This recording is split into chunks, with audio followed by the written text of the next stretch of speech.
The Tesla Model Y is the best-selling electric car in China and Europe, and there's a tsunami about to hit the market.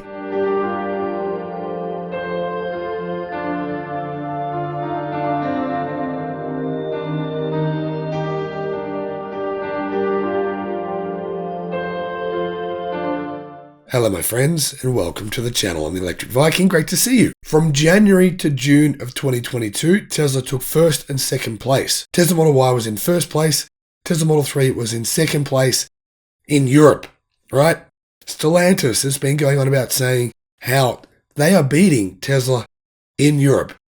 Well, maybe so in terms of all their vehicles, and if you want to include plug-in hybrids, but if we're purely going by electric cars, by the end of this year, Tesla will be the unquestioned number one vehicle seller in Europe. That's my prediction anyway. What about in China? In June, the Tesla Model Y was the best-selling electric vehicle in China, but it was the best-selling vehicle, period, in the entire Chinese market in June. However, if we look at January to June of this year, Tesla sits in third place with the Model Y. But technically, you might actually say first place because, right, first place was the Hongwan Mini EV, which actually on a technicality isn't a car. It's technically a quadricycle because it's very small. It's below 3 meters. It's 2.9 meters long. And they do only make $24 in profit per car. Anyway, second place is the BYD Song Plus. Now, the majority of the Song Plus vehicles that were sold were actually plug-in hybrids, not electric cars. So you could even technically say the Tesla Model Y does lead the Chinese EV sales market from January to June of this year. If you're going on purely electric cars and purely the technicality of saying it's actually technically a car. Now, people keep saying, right? They keep saying there's only so much possible demand for Tesla's vehicles. There's only so many people who can afford them. And yet what happens? We see month after month, Tesla increases the price, demand increases. Tesla increases the price, waiting lists just get longer. Clearly, demand for these two cars that Tesla is selling worldwide right now is much bigger than anyone actually realized. Another common complaint, another common point that I've heard is people saying that once the Tesla Model Y came to market, Model 3 sales would crash. They'd collapse because the Model Y would start eating its lunch. But that actually hasn't happened. Model 3 sales have increased this year versus last year, right? So that narrative hasn't gone the way that the Tesla haters wanted it to go. Now, if we have a look at Tesla vehicle sales in Europe for the first half of this year, they're actually dominating the market in a way that has never really been done before by any car manufacturer ever. Tesla Model Y, 45,000 sales, right?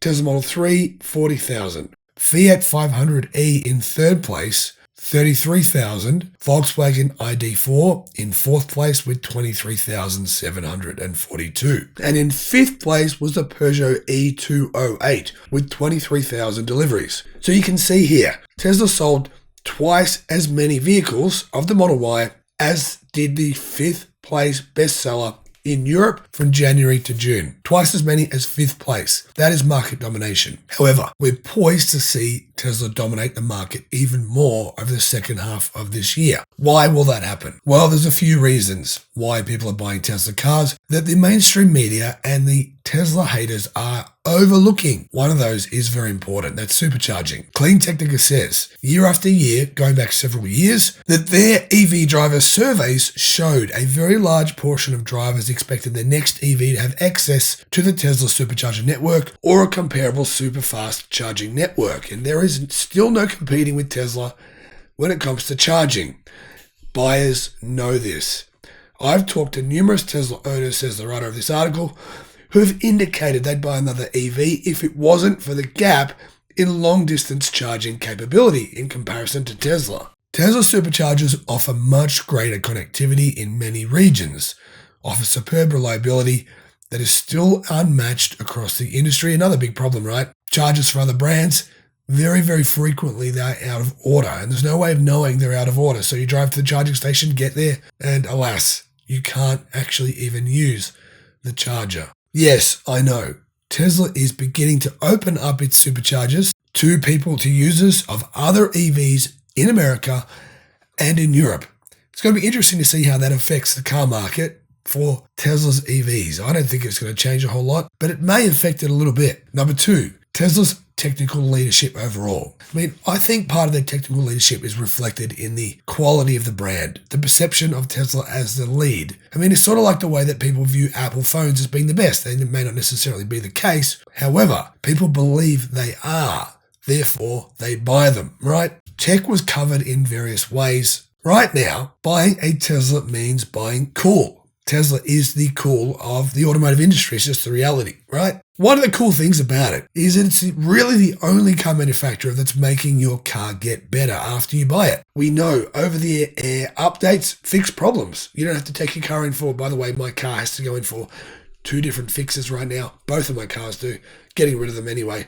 But the point is there, got to take them into the dealership when there's a recall. They happen to every brand. Tesla, rarely do you need to do this.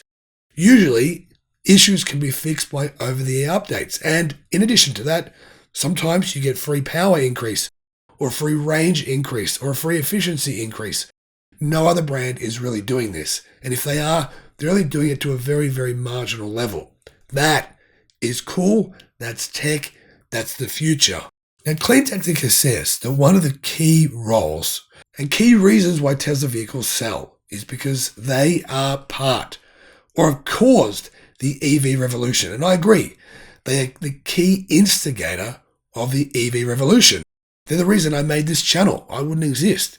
You probably wouldn't be watching these videos on YouTube about the electric revolution if it weren't for Tesla. Yes, you might be in 5 years' time, but not right now. In any conversation that comes up about electric vehicles, Tesla is the key topic. They're talked about always. Everyone knows Tesla and everyone knows electric cars. The two are synonymous with each other. Tesla sells only EVs. And as a result of what Tesla has done, electric vehicles are capturing people's attention more and more. I mean, look at the mainstream auto websites, right? The ones that didn't talk about EVs at all. 10 years ago, 5 years ago even, they barely mentioned anything about EVs, except when it came to talking about Tesla, right? Now, they constantly talk about Tesla. Why? One good reason. Tesla articles, even on mainstream auto websites, the biggest mainstream sites in the world, non-EV sites, those articles still get more clicks by far than any other brand in the world. That's why they constantly write Tesla articles. Negative, positive, whatever. Has to be about Tesla. We need clicks. In addition, Tesla does not advertise. The demand is so big, they don't need to, right? Interestingly, we know during the Super Bowl, a bunch of advertisers advertised EVs, not Tesla. What happened? Tesla demand and searches for Tesla's EVs during that 24-hour period skyrocketed. They were higher than they've ever been before. What does that mean? Other automakers basically paid for advertising for Tesla. Thank you very much. I mean, that's a huge benefit. Now, the biggest benefit that Tesla have, according to Zachary Strahan from CleanTechnica, is production capacity. This is true. Batteries, batteries, batteries. Now, you can do all the talking you want if you're General Motors, and you can say you're going to build millions of batteries. You can do the same if you're Volkswagen. You can do the same if you're any car brand on the face of the earth. But what matters more than any of the talking, the shilling, as I call it, and maybe the lying, as some others would call it, is actually delivering those batteries. That's what Tesla's partners are doing, because Tesla signed contracts years ago guaranteeing them contracts. Yes, you've got to wait a long time to get your electric car. However, there is no other automaker in the world with the current EV, pure EV, I'm not talking plug-in hybrid here, pure EV production capacity that Tesla has. For example, we know now that as of the 7th of August, Tesla's production capacity at their factory in Shanghai is 1.2 million EVs per year. There is no other automaker on the face of the earth, aside from BYD, who has that production capacity from all of their factories in the whole world, let alone a single factory. And a single factory which makes EVs very efficiently and cost effectively. A single factory which is 3 kilometers down the road from one of the world's biggest battery factories as well. CATL are building one of the biggest factories in the world down the road from Tesla's factory in Shanghai. That is a huge advantage. So is the fact that those batteries are cheap, lithium iron phosphate, and They don't have problems. They don't set themselves on fire. They don't have warranty recalls. When's the last time you heard of a lithium iron phosphate battery recall? Oh, wait. There's so few of them, they almost never happen. Production, production, production. Production capacity is Tesla's number one advantage, and it's the reason why no one, including GM, Volkswagen, Ford, or any of these other clowns making ridiculous promises about dominating and beating Tesla in 2024 or 2025 have a snowball's chance of hell of actually making that happen. Tesla will dominate those players, whether it be next year or the year after or the following year. The key reason is production capacity. Thank you for watching. Let me know in the comment section below. Do you agree, disagree? Am I on the mark here? Am I off the mark? What do you think? Thanks for subscribing as well and for supporting the channel. The electric revolution is here. It's insane and I love it. It's amazing. What a time to be alive. Bye-bye.